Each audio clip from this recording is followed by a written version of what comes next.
నేను మీతో మనవి చేశాను, పరమశివుడు అష్టమూర్తి తత్వంతో ఉంటాడు.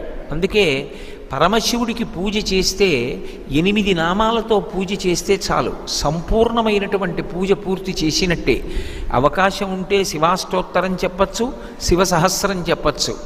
అవకాశం లేనప్పుడు 8 నామములు చెప్తారు. ఓం భవాయ దేవాయ నమః, శర్వాయ దేవాయ నమః, ఈశానాయ దేవాయ నమః, పశుపతే దేవాయ నమః, రుద్రాయ దేవాయ నమః, ఉగ్రాయ దేవాయ నమః, భీమాయ దేవాయ నమః, మహతే దేవాయ నమః. అమ్మవారికి కూడా ఇక వేరు నామాలు చెప్పరు.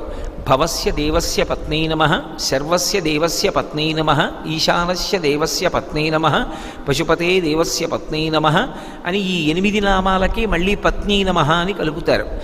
ఈ 8 నామాలతోటి తెల్లటి బియ్యాన్ని నీటితో తడిపి ఒక్కొక్క గింజ వేస్తే చాలు, శివార్చన